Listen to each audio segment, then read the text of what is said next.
સતત ત્રીજી ટર્મ માટે શમશાદ અલી સૈયદને વિપક્ષના નેતા તરીકેની જવાબદારી, લોકહિતના પ્રશ્નો માટેની લડતને પગલે બિનહરીફ વરણી। ભરૂચ નગરપાલિકાના વિપક્ષના નેતા તરીકે શમશાદ અલી સૈયદ ત્રીજી વાર ચૂંટાયા છે। પાછલી બે ટર્મમાં સત્તાના સામા વહેણે લોકહિતના પ્રશ્નો માટે લડત લડતા શમશાદ અલી સૈયદ પર સાથી સભ્યોએ ફરી એકવાર ભરોસો મૂક્યો છે। પ્રદેશ કોંગ્રેસ કાર્યાલય ખાતે વિપક્ષના તમામ સભ્યોએ એક સુરમાં વિપક્ષ નેતા તરીકે શમશાદ સૈયદને યથાવત રાખવાનો મત દર્શાવતા તેમની બિનહરીફ વરણી થઈ છે। કોંગ્રેસની વિદ્યાર્થી પાંખ NSUIમાં સામાન્ય કાર્યકર તરીકે હક્ક અને અધિકાર માટે લડતા શમશાદ અલી સૈયદ નગરપાલિકાના વોર્ડ નંબર 2 માં પ્રથમવાર 2015 માં જંગી મતથી જીતી આવ્યા હતા। 2018 માં પ્રથમવાર વિપક્ષ નેતા તરીકે તેમની વરણી થઈ હતી।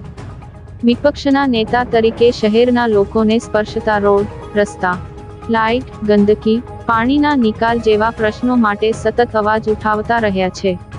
પોતાના કાર્યકાળ દરમિયાન સામાન્ય સભામાં ધારદાર દલીલો અને રજૂઆતથી અને ભ્રષ્ટાચાર ઉજાગર કરવાથી તેમણે સત્તાપક્ષને મૂંઝવણમાં મૂક્યા છે।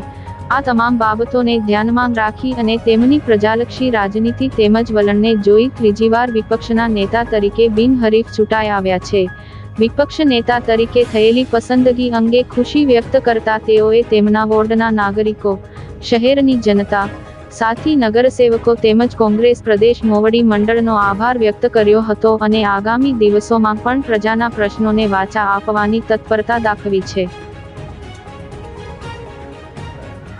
ભરૂચ નગરપાલિકાના વિપક્ષ નેતા તરીકે સતત ત્રીજી ટર્મ માટે સર્વાનુમતે મારી નિમણૂક કરવામાં આવી છે અને આ નિમણૂક માટે ભરૂચ નગરપાલિકા કોંગ્રેસ પક્ષના તમામ કાઉન્સિલરોનો હું ખૂબ હૃદયપૂર્વક આભાર માનું છું।